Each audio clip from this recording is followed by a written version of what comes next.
আব্বা না কিরে রে মন খারাপ কেন? আব্বা, আমি যে ইউনিভার্সিটিতে ভর্তি পরীক্ষা দিছিলাম না, ওটার আজকে রেজাল্ট বাইর হয়েছে। আরে পাগল, এগুলো আবার মন খারাপ করতে নাকি? কথায় আছে না, একবার না পারিলে দেখো শতবার। আব্বা, আমি আসলে আরে বললাম তো আমি কোনো মন খারাপ করি নাই। তাছাড়া আমার ছেলে তো আমি চিনি, আমার ছেলে অনেক ভালো ছাত্র, দেখবি সামনে ঠিকই হয়ে যাবে। আচ্ছা দাঁড়া, আমি তোর মন ভালো করার ব্যবস্থা করতেছি। এ টাকা রাখ, বন্ধু বান্ধব আড্ডা মাইরা মনটা চাঙ্গা করে নিয়ে যা। আব্বা, তুমি তোমার পুরো কথাটা শুনলেই না, আগে আমার এই কথাটা শেষ করতে দাও। আব্বা, আমি তো ইউনিভার্সিটি ভর্তি পরীক্ষায় চান্স পাইছি।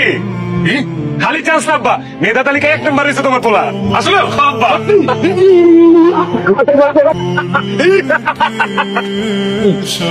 একা চল, তুই স্ত্রী কর, আমি গেলাম আর আইলাম। বল যা।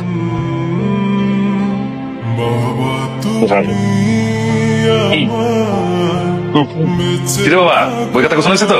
আর এই যে তোর জন্য একটা নতুন শার্ট আনছি, এটা বলে ভার্সিটি যাবি। এই যে আসুন, এই টাকা রাখ রাখ, পকেট মানি পকেট মানি। বাবা, মন দিয়ে লেখাপড়া করিস, তোর নিয়ে না আমার অনেক স্বপ্ন।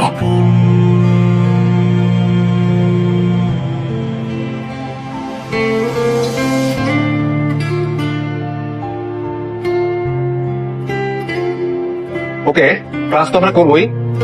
ক্লাস শুরু করার আগে বিশেষ একজন মানুষের সাথে তোমাদেরকে পরিচয় করে দিচ্ছি। তোমাদেরই ক্লাসমেট। তুমি কেমন? ওর নাম হচ্ছে ফাহমিদ। ও কিন্তু সাধারণ কোনো স্টুডেন্ট না।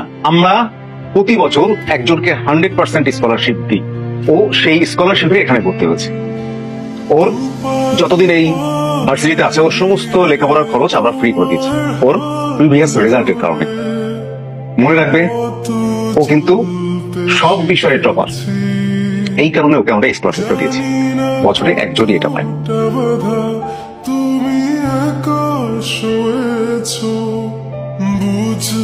বাবা, একজন মেহমান আসছে। আসসালামু আলাইকুম। প্রবীণ। ওয়ালাইকুম সালাম মা। হ্যাঁ, চিনি তো, আমি কমিশনার সাহেবের মেয়ে।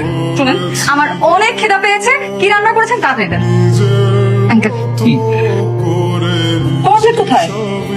আমার তো প্লেট নাই। নাই মানে, ও আমার হাতেই খায়, আমি ওকে খাইয়ে দিই। এটা কি বললেন আঙ্কেল? এত বড় একটা দামড়া ছেলেকে আপনি খাইয়ে দেন নিজের হাতে? কি করবো, ছোটবেলার অভ্যাস, অভ্যাসটা এখন রয়ে গেছে। বিয়ে হলে তারপরে কি করবেন?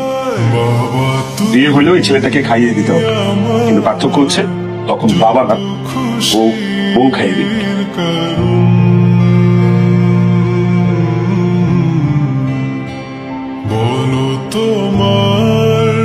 আচ্ছা ভাবে, ওটা সত্যি কথা কত? তুই কি বমিটা ভালো? না আব্বা,